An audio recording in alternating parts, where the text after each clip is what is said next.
Welcome back mga ropa, kwentuhan muna tayo. Pag-usapan natin ngayon ang game ng kupunan ng Los Angeles Lakers kontra sa kupunan ng Minnesota Timberwolves. Game 4 na to mga ropa, at dito sa game na to, tinalo ulit ng kupunan ng Minnesota Timberwolves ang kupunan ng Los Angeles Lakers. 3-1 na ang serye mga ropa. Pero ano nga ba ang dahilan? Bakit natalo Los Angeles Lakers kontra sa Minnesota Timberwolves? Marami nagsasabi mga ropa, pinuna ang inbounds play na to ni LeBron James. Kasi itong inbounds play na to mga ropa, sobrang crucial nito. Kasi 114 to 130 ang score dito mga ropa at wala ng 35 seconds na natitira dito sa game. Na-turnover pa dito si LeBron James ang ropa. Lamang dyan ang isang punto sa kupunan ng Minnesota Timberwolves. At marami din ang nagsasabi mga ropa, ang foul down na to ni LeBron James ang isa sa dahilan kung bakit talaga natalo ang kupunan ng Los Angeles Lakers. Kaya mga ropa, talakayan at isa-isahin natin ang nangyari talaga dito sa game 4 na to, kung bakit nanalo ang kupunan ng Minnesota Timberwolves at natalo ang kupunan ng Los Angeles Lakers. Ito ang game analysis at breakdown game 4 ng Los Angeles Lakers kontra sa Minnesota Timberwolves. Simulan na natin to.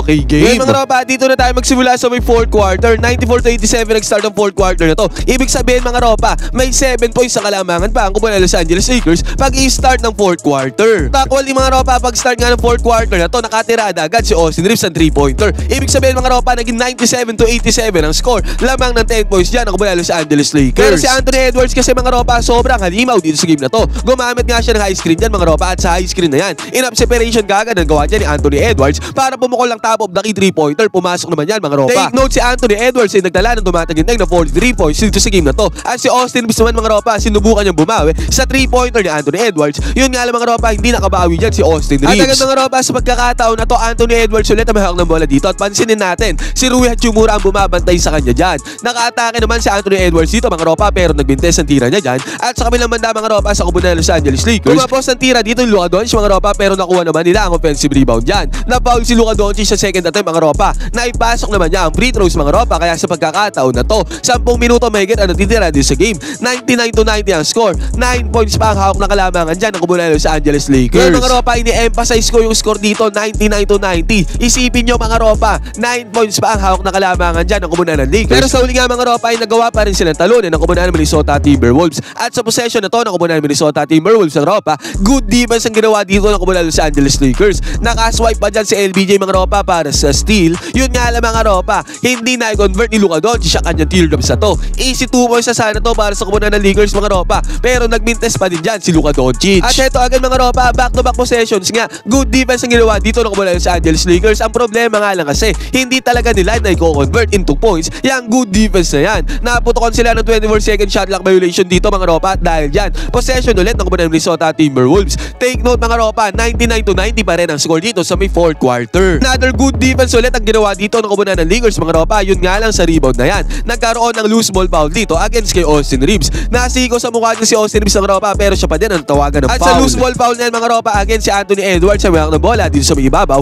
Again mga ropa, take note, binabantayan ulit siya dito ni Rui Hachimura. Pero nangyayari kasi dito mga ropa, parang mismatch to eh. Kayang-kayang iwanan ni Anthony Edwards ang depensa ni Rui Hachimura. Para sa akin lang naman mga ropa, kung ako, ibiblitz ko na kaagad si Anthony Edwards. Itatrap ko siya dyan mga ropa, double team gagad ang isisend ko dyan sa may ibabaw para hindi na tuluyang makapagmando ng bola si Anthony Edwards. Yun nga lang mga ropa, hindi yan ginawa ng Lakers dito sa possession na to. Kaya iniwanan lang ni Anthony Edwards ang depensa dito ni Rui Hachimura. Easy 2 points na nagawa dito ni Anthony Edwards. Basket is good. At sa possession ng Lakers mga ropa, hindi sila nakabawi dito. Mintes ang tirada ni Luka Doncic sa may 3-point area mga ropa, at possession ulit dito ng kupunan ng Minnesota Timberwolves. Sa possession naman na to ng kupunan ng Minnesota Timberwolves, grabe si Anthony Edwards mga ropa. Ito na nga yung sinasabi ko. Dapat talaga dino-double team agad si Anthony Edwards sa may ibabaw. Again mga ropa, 1-on-1 lang ulit. Depensa naman dito si Austin Reeves. Harap-harapan mga ropa, tinirahan ni Anthony Edwards sa may top of the key 3-pointer ang depensa ni Austin Reeves. Dahil yan mga ropa, nagkaroon ng 5-point swing ang kupunan ng Minnesota Timberwolves. Dahil yan kay Anthony Edwards mga ropa, naging 99 to 95 ang score dito. 4 na puntos na lang ang kalamangan dito ng kupunan ng Los Angeles Lakers. Pati nga dito mga ropa, sa pagkakataon na to, nagkaroon ng buhay ang kupunan ng Lakers. Nakakuha ng fadeaway jumper dito si Luka Doncic. Basket is good yan para kay Luka Doncic, at hindi nakasagot yan ang kupunan ng Minnesota Timberwolves ang ropa. Nagmintes ang tira ni Mike Conley sa may right side goal 3-pointer. Take note, 6 points pa ang kalamangan ng Lakers. Wala nang 7 minuto na titira din sa may 4th quarter sa may game. Yun nga lang mga ropa, again, hindi na naman ay convert ng Lakers into points yung mintes sa tirada ng kupunan ng Minnesota Timberwolves. Ang napansin ko kasi dito mga ropa, tumatagal yung bola dito sa may ibabaw, at pag mapuputokan na sila ng shot clock violation, talaga nagiging pilit na yung tira ng kupunan ng Los Angeles Lakers dito sa may 4th quarter. Ganto nga nangyari dito mga ropa, napilitan na si Austin Reeves na pumukol ng mahirap na tira dyan sa may 3-point area. Resulta nito, mintes ang tira dyan. At pinagbayad naman sila ng kupunan ng Minnesota Timberwolves sa senaryo na to. Si Jaden McDaniels nakakuha ng 2 points sa penetration na to against sa depensa ng Lakers. Sobrang weak defense ang ginawa ni Luka Doncic dito against kay Jaden McDaniels mga ropa. Kitang-kita naman natin dito, ang dali lang iniwanan ni Jaden McDaniels ang depensa dito ni Luka Doncic. Nag-close out naman dyan si Austin Reeves ng ropa, yun nga lang hindi yan sapat. Nakapuntos na dito si Jaden McDaniels. Dahil dyan mga ropa, naging 101-97 ang score. 6 na minuto mahigit ang natitira dito sa 4th quarter. Sa possession ng una ng Los Angeles Lakers mga ropa, nagkaroon ng open look dito si Austin Reeves sa magandang pasa na to ni LBJ. Pero hindi kayang i-convert ni Austin Reeves into 3-pointer yan. Mintes ang tirada niya mga ropa, basket is not good. At si Anthony Edwards din mga ropa, nagmintes ang tirada dito sa kabilang banda, basket is not good din yan. Pero sa senaryo na to, para sa kupunan ng Lakers mga ropa, Luka Doncic siya mahang ng bola dito. Umi-step back 3-pointer siya mga ropa. Na-foul siya ni Julius Randle dito sa may 3-point area. 3 free throws ang ginawa niya ni Luka Doncic mga ropa, at yung 3 free throws na yan ay pumasok para sa kanya. Ang nangyari tuloy dito mga ropa, naging 104-97 ang score. 7 puntos ang kalamangan ng kupunan ng Lakers, 5 minuto mahigit ang natitira dito sa may 4th quarter. Take note mga ropa, 104-97, 7 puntos pa hawak na kalamangan yan ng kupunan ng Lakers, 5 minuto mahigit ang natitira dito sa may 4th quarter. Para sa kupunan naman ng Minnesota Timberwolves, kitang-kita natin dito, mismatch na si Austin Reeves against kay Naz Reid. Wala pa ring help defense na ginawa dyan ng kupunan ng Los Angeles Lakers. 1-on-1 defense pa din yan mga ropa. Pero kung nag-double team sana sila dyan against kay Naz Reid mga ropa, possible mapabagal nila si Naz Reid at possible din mapigilan nila ang opensa na yan ni Naz Reid. Katulad nga nung sinabi ko kanina mga ropa, napansin ko kasi puro 1-on-1 defense ang ginawa dito ng kupunan ng Lakers. Puro man-to-man defense, wala man lang help defense kahit doon sa may ibabaw. Pinagbayad tuloy sila ni Naz Reid dyan mga ropa. Easy ang mismatch na yan against si Austin Reeves, basket is good. At itong possession na to yung sinasabi ni LeBron James ang ropa, nagkaroon daw ng open layup dito si Luka Doncic. Pero namintes si Luka Doncic ang open layup na yan. Na possible sana maging 7 puntos ulit ang kalamangan ng kupunan ng Los Angeles Lakers. At dahil sa mintes sa tirada na ni Luka Doncic mga ropa, nagkaroon ng opportunity dito ang kupunan ng Minnesota Timberwolves. Si Naz Reid mga ropa sa may top of the key 3-pointer, walang kabog-abog. Pinukulan niya ng 3-pointer ang defense ng Lakers. At ang nangyari dito mga ropa, 5-point swing para sa kupunan ng Minnesota Timberwolves, naging 104-102 ang score. 2 puntos na lang ang hawak na kalamangan dito ng kupunan ng Los Angeles Lakers. At ito din yung sinasabi ni LeBron James mga ropa, nagkaroon din siya ng layup pero na-block daw siya dito. Doon sa interview mga ropa,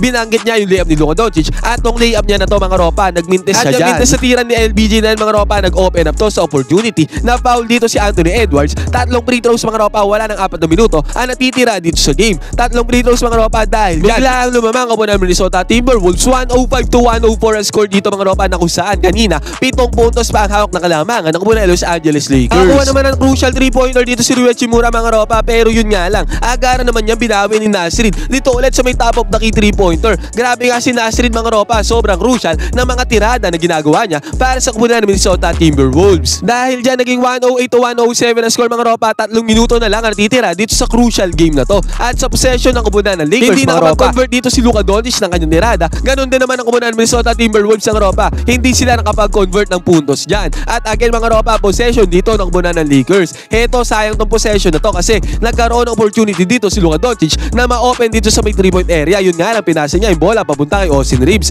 Mintes naman ang tira ni Austin Reeves dyan sa may 3-point area. At dahil dyan possession dito ng Minnesota Timberwolves, nakakuha ng good penetration dito si Donte DiVincenzo. Sa tirada na yan, nakakuha pa siya ng foul. Pumasok na yung tira, may kasama pang foul. Naging 111-107 ang score. 2 minuto natitira dito sa game na to. Buti na lamang mga ropa, si Austin Reeves pumasok ang 3-pointer dito. At sa pagpasok ng 3-pointer na ni Austin Reeves ang ropa, naging 111-110 ang score. At pagkatapos nito mga ropa, sa possession ng Minnesota Timberwolves, ang nangyari dito, good defense ang ginawa ni LeBron James. Tinapal niya ang layup attempt dito ni Donte DiVincenzo. At yung good defense na yan, na-convert naman ng Lakers into 3 points dito sa may top of the key 3-pointer ni Dorian Finney-Smith. Ang nangyari tuloy dito mga ropa, lumamang na ng 2 puntos dito ang kupunan ng Lakers. 113-111 ang score. Possession ng kupunan ng Minnesota Timberwolves ang ropa, another good defense na naman ang ginawa dito ni LBJ para makuha ulit yung bola. 113-111 nga score dito mga ropa, wala nang 1 minuto natitira dito sa game. Lamang ng 2 puntos ang kupunan ng Lakers. Ang nangyari dito mga ropa, 3-pointer ni LBJ,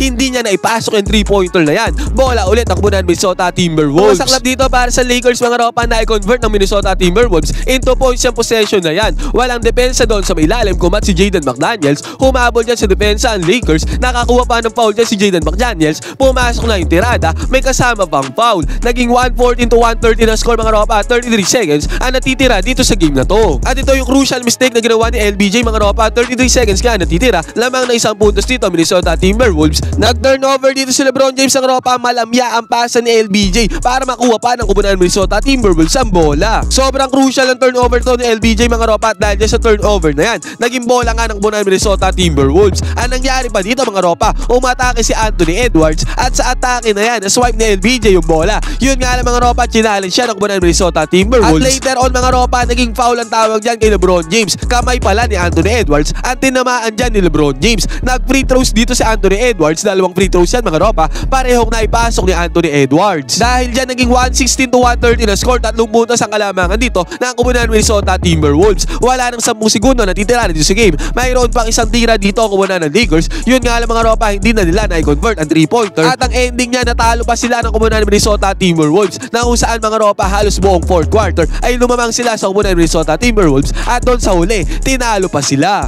Sobrang crucial ng turnover na yun ni LeBron James ang ropa na possible sana makahabol at manalo pa sila kontra sa kubunan Minnesota Timberwolves. Ngayon mga ropa, ano masasabi nyo dito sa Game 4 na to ng Lakers vs Minnesota Timberwolves? Umabante na ang Minnesota 3-1 ang serye. Isang panalo na lang, laglag na ang kubunan ng Lakers. Pwede kayo mag-comment dyan sa baba ng inyong opinion, magkwentuhan tayo.